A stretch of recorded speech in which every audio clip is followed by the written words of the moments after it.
국민의힘 얘기를 좀 해보면 김용태 비대위원장 최근에 뉴스에 자주 등장을 합니다. 며칠 전에는 그 후보 배우자들 간의 TV 토론을 제안했어서 논란이 됐었고 어제는 김건희 관련된 그 사과라고 해야 할까요? 저는 사실 사과로 들리지 않았거든요. 뭔가 핑계 대는 것처럼 보였어요. 그러니까 배우자라는 이슈를 끌고 나오고 싶긴 한데 그런데 자꾸 배우자 그러면 제일 먼저 떠오르는 인물이 김건희이고 그러다 보니 앞에 전제는 깔아야 되겠고 그래서 문장 자체가 되게 모호하더라고요. 네. 뭘 사과한다는 건지 어떤 부분에 대한 우려를 표한다는 건지 잘 모르겠어요. 그런데 언론에서는 사과를 표명했다 이렇게 써놓는 것들을 많이 봤었는데 무엇보다 우리가 생각하는 범죄 혐의점들이 있지 않습니까? 많죠. 거기에 대한 특검에 대한 입장 같은 것들은 전혀 언급이 안 돼 있고 뭐 수사에 대한 부분이라든지 이런 것들도 전혀 없는데 아니 그러면 김용태가 그렇게 해가지고 전직 대통령 부인이 잘못했다는 거를 입으로 딱 말을 뱉어서 냈잖아요. 그러면은 이제 그 사람하고 절연하는 과정이 필요하죠. 그 다음 단계는. 근데 그 절연하는 당과 김건희가 근데 절연하는 과정은 없잖아. 그렇죠. 그냥 자기는 오빠의 마음으로 내 철없는 여동생이 잘못했습니다. 이 말만 한 거지. 나는 그 철없는 여동생의 잘못으로 인해서 이 대한민국이 망가진 걸 인정하고 쟤를 앞으로 내쫓아버리겠습니다. 쟤랑 나랑 아무 관계 없습니다. 이 말을 했어요, 안 했어요? 안 했어요. 안 했어요. 네. 그럼 그건 뭐 하나마나 아니에요?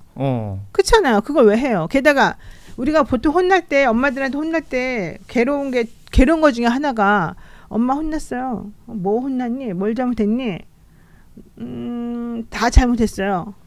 다가 뭐니? 첫 번째 뭐 잘못했니? 두 번째 뭐? 엄마들 막 꼬치꼬치 캐묻죠. 그럼 짜증 나잖아요. 애들 혼날 때 그렇게 혼내세요? 난 안 혼내요. 안 혼내. 나는 우리 애들을 안 혼내는데 엄마들이 그렇게 혼을 내더라는 거야. 제가 그렇게 혼났어요. 그러니까 이렇게 되는 거예요, 사람이. 결론이 아니 사실은 그 아니, 왜냐면 이렇게 돼요, 진짜로. 엄마한테 혼날 때도 혼날 때지만 제 아내랑 싸울 때도 이런 비슷해요. 그러니까 싸운다는 표현이 부적절하지. 혼날 때. 네. 네. 미안해. 그래 뭐가 미안한데? 아이 다 미안해. 넌 그게 문제야 이렇게 가거든. 맞아요. 그렇죠? 그 김용태 비대위원장이 지금 계속해서 이런 이런 역할을 맡은 것처럼 보입니다. 그러니까 그 친구는 이랬다 저랬다 이렇게 하라 그러면 이렇게 하다가 혼나고 저렇게 하라 그러면 저렇게 하다가 혼나고 이 사람은 오늘 욕바지야 기본적으로는. 근데 나 같으면 그렇게 안 해요. 그 젊은 나이에 비대위원장 자리 갔으면 되게 이거는 자신의 정치적인 역량이 도약할 수 있는 기회가 돼요. 오히려 차라리 이럴 때 명확하게 딱 이걸 잘라주고 어쨌든 비대위원장이니까 자기가 뭘 잘못했는지를 국민들에게 소구할 수 있도록 하고 그 다음에 실제 예를 들면 김재섭 같은 경우는 아예 그냥 안 한다 그랬잖아요. 고사했죠. 그러면 김재섭이 더 정치적으로 크겠어요? 김용태가 크겠어요? 김용태가 커요. 이럴 때는. 근데 김재섭이 같은 경우는 거기 어디냐? 도봉구. 그쪽 자기네 동네에서 이제 자꾸 욕을 얻어먹으니까 더 이상 말을 못하고 그러겠지만 만약에 내가 김재섭이거나 만약에 내가 김용태면 정면 승부합니다. 나는. 지금.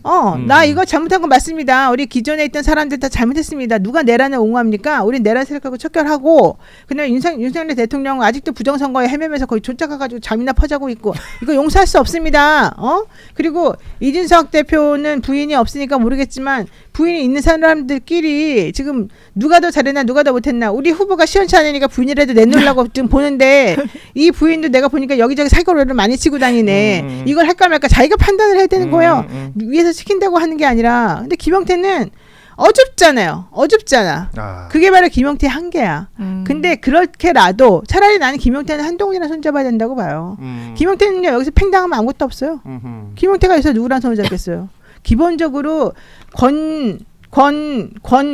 나 이런 사람들은요 김용태 쳐주지도 않아요. 네. 그리고 김문수 이번 대선에서 끝나고 나면 어떻게 될 것 같아요? 저쪽 구석탱이에 처박혀 있지. 이 사람 여기 중앙부대 들어오지도 못해요. 여기 들어오려고 난리치는 사람 홍준표 지금 바깥에서 괜히 그 사람을 못 들여와가지고 난리. 차라리 그 사람을 구석에다 쳐버리든가. 사람들이 괜히 쫓아가가지고 홍준표 데려오려고 그러잖아요. 그럼 결국 싸우는 사람 누구예요? 홍준표 싸우죠. 자기네 그 건시들 세력 갖추는 사람들 싸우죠. 그 다음에 한동훈은 무조건 싸우겠죠. 김문수만 바보 되는 거고요. 실질적으로 그 안에서 윤석열이 계속 자기 영향력 행사하려고 난리를 치겠죠. 근데 이거는 지금 결론적으로 대선하고 무관하지 않습니까? 예. 나중에 얘네들은요.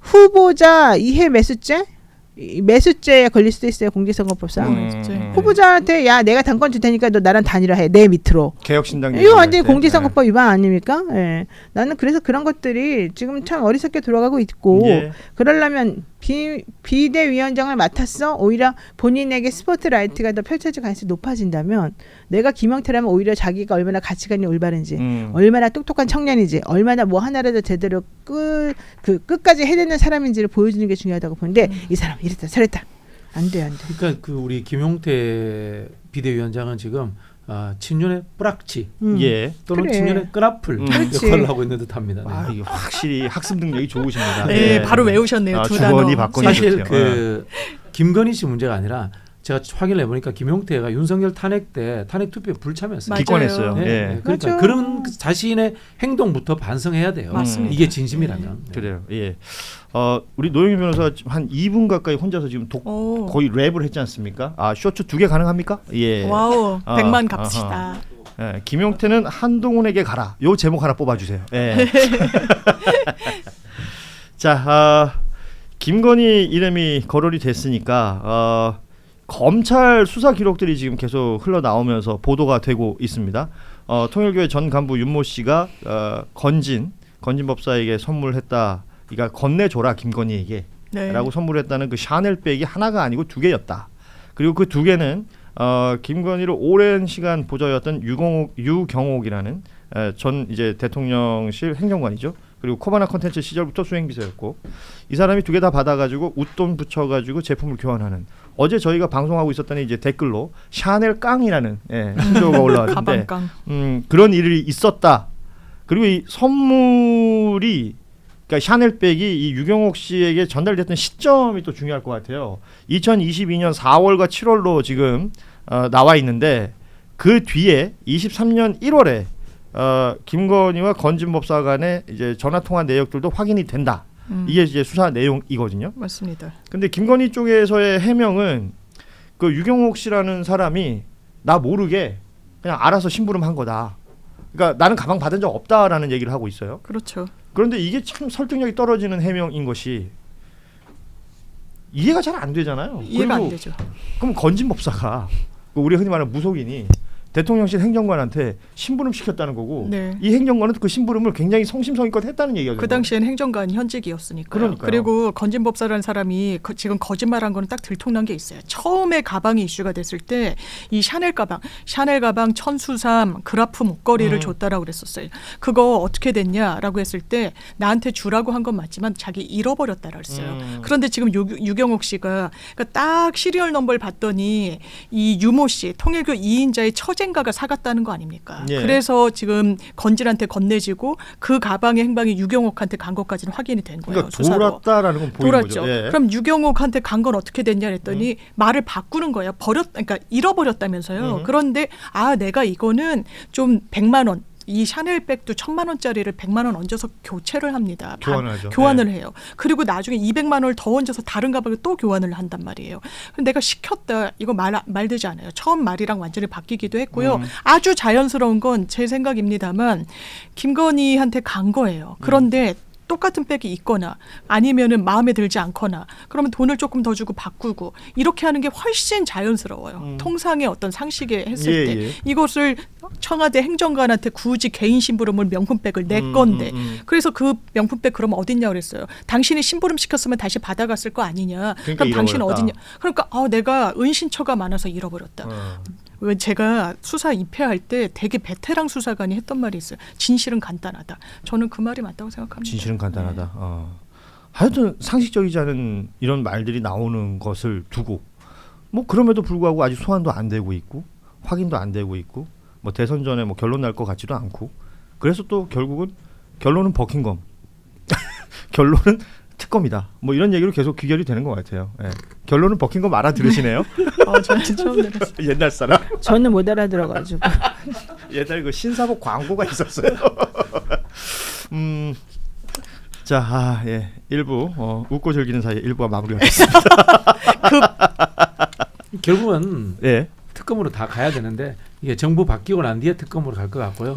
저는 정부 바뀌더라도 검찰을 믿지 말고 국회에서 주도하는 특검으로 갔으면 좋겠습니다. 국회에서 주도하는. 네. 예. 결국 뭐 구성을 할 때는 뭐 검사도 들어오고 그렇죠. 뭐 법조인들이 들어오고 그렇죠. 파견 검사들이 나오겠지만. 실질적으로 그 다 파견해서 주도하는 하죠. 것이 어디냐 이것도 맞습니다. 중요한 부분이 된다라는 얘기입니다. 이 예. 특검 후보들 2분 계십니다. 이분들이요? 네네네. 근데 이게 수사관으로 막 이게 가기도 문제야. 하고 우리가 그러죠, 변호사들이. 가면 아니 어. 가고 싶기도 한데 가고 싶기도 해요. 가면 너무 고생을 많이 하고 가면 최소 6개월 이상을 수사만 해야 되고 수입이 없어. 아 그렇구나. 거기에서 급여를 받는 그 거지. 돈을 너무 조금 줘요. 그리고 방송 다 끊어야 돼. 방송을 다 방송을 할 수. 끊어야지. 사람도 못 만나고 그리고 자기 하던 재판도 다 끊어야 돼. 네, 네. 그거는. 너무 부담스러워. 근데 하고는 싶은데 아니 할 수 있는데 또 게다가 그 안에 알력이 심해요. 여기저기서 오거든요. 난 이런 얘기가 너무 좋다. 다른 방송에서 안 하는 얘기잖아. 다른 데서 못 듣지. 예. 이 안에 이렇게 특검이 있고 특검 보들이 쭈르륵 있어. 예. 근데 내 나이가 특검 보 나이야. 근데 내가 특검 보 밑에다 특별수사관 하게 생겼냐 이거지. 그 얘네들은 나랑 싸울 수밖에 없어. 게다가 얘네들은 더 중요한 게 수사 기관에 있었던 사람들은 또 자기네끼리 좀 존중을 해요. 근데 변호사 따위는 존중하지 않아. 네. 알겠습니다. 자 오늘 1부 함께해 주신 우리 박진영 비평가, 장미 변호사, 노영희 변호사 세 분 고맙습니다. 감사합니다. 감사합니다. 예.